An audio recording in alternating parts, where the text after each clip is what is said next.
भारत का एक राज्य है केरल, और केरल की राजधानी तिरुवनंतपुरम से करीब 340 किलोमीटर दूर स्थित एक जिला है पलक्कल। वहां की रहने वाली निमिषा प्रिया ने 2008 में अपनी पढ़ाई पूरी की। नर्सिंग का कोर्स पूरा करने के बाद वो पास के ही एक अस्पताल में नर्स की नौकरी करने लगी, और इसी बीच जब करीब 2-3 साल बीत जाते हैं और फिर साल 2011 में उसकी शादी हो जाती है। शादी बड़े ही धूमधाम से होती है। उसकी जिंदगी में सब कुछ ठीक चल रहा था।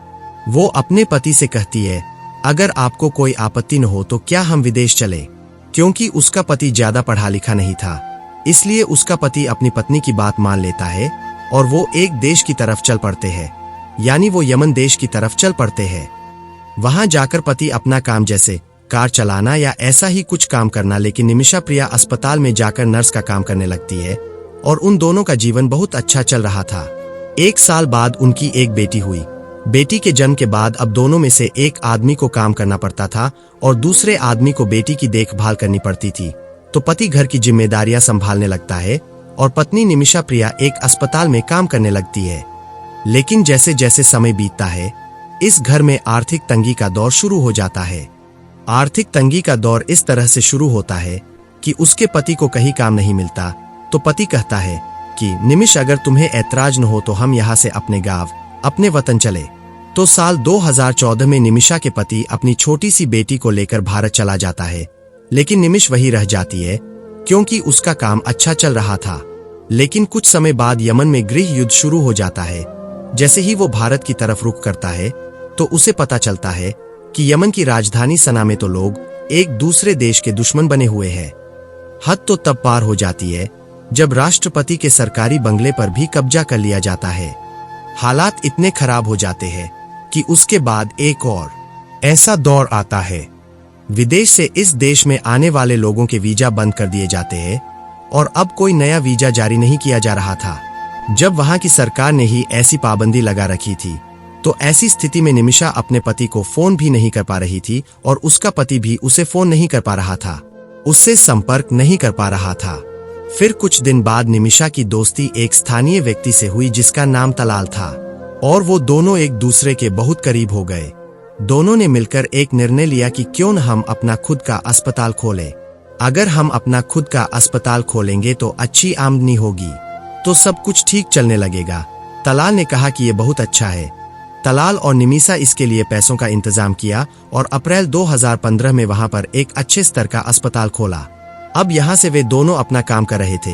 यहाँ का एक नियम यह भी है कि चाहे वह कोई व्यापारिक काम हो या क्लिनिक हो, वहां पर कोई स्थानीय निवासी ही अपना काम कर सकता है। किसी विदेशी को वहां काम करने की अनुमति नहीं मिल सकती।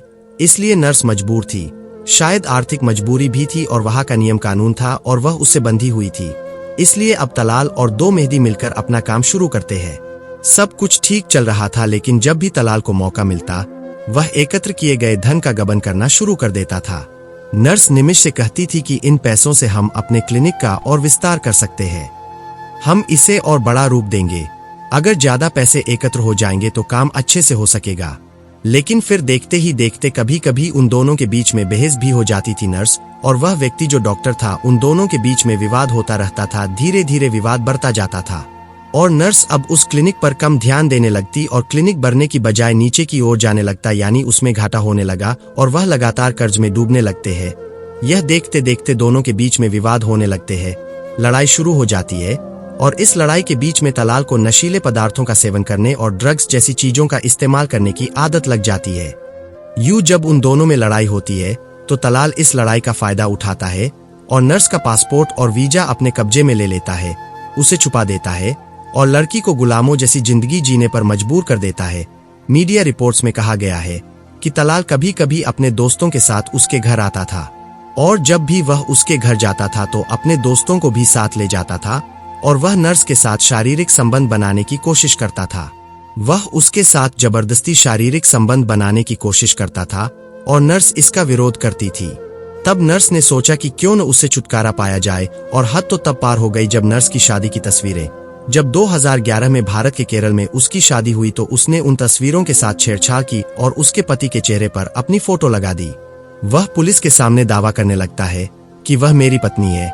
उसकी पत्नी जो कि एक नर्स है, उसने सोचा कि अगर उसे छुटकारा पाना है तो उसे किसी भी तरह से उससे पासपोर्ट लेना होगा। बिना पासपोर्ट के वह भारत नहीं जा सकती थी। क्लिनिक में उसका काम लगभग ठप होने लगा था और इसी बीच एक दिन मौका मिलते ही उसके दिमाग में ख्याल आया कि क्यों न उसे नशे का इंजेक्शन दे दिया जाए तो वह बेहोश हो जाएगा, और जब वह बेहोश हो जाएगा तो वह पूरे घर की तलाशी लेना शुरू कर देगी और पासपोर्ट मिलते ही वह भारत अपने पति और बेटी के पास वापस आ जाएगी। इसी तरह जब वह तलाल को नशे का इंजेक्शन देती है तो पहला इंजेक्शन कुछ काम नहीं करता। इसी बीच मौका मिलते ही उसने ओवरडोज का एक और इंजेक्शन तैयार कर लिया। अब मेहंदी के 2 इंजेक्शन लगा देती है और जैसे ही वो इंजेक्शन उसे दिया जाता है इसी बीच उसकी मौत हो जाती है। मौत कब होती है पता ही नहीं चलता। मामला पुलिस तक पहुंचता है और पुलिस इस महिला को हिरासत में ले लेती है।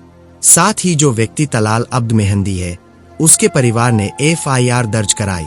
पुलिस ने जब मामले की जांच की तो लड़की ने अपना गुनाह कबूल कर लिया और कहा कि उसने उसे एक नशीला इंजेक्शन दिया था और दूसरा इंजेक्शन जो उसने ओवरडोज में दिया था उसकी वजह से 2017 में उसकी मौत हो जाती है। पुलिस इस लड़की यानी नर्स को गिरफ्तार कर लेती है। गिरफ्तारी के बाद मामला कोर्ट पहुंचता है और 2020 में वहां की निचली अदालत इस नर्स को मौत की सजा सुना देती है। लेकिन उसके पास न तो ज्यादा पैसे थे और न ही वो अच्छा वकील रख सकती थी, इसलिए वो वहां जो कोर्ट थी जो कि एक ट्रायल कोर्ट थी वहां वो अपना केस मजबूती से पेश नहीं कर पाई, इसलिए उसे मौत की सजा सुनाई गई।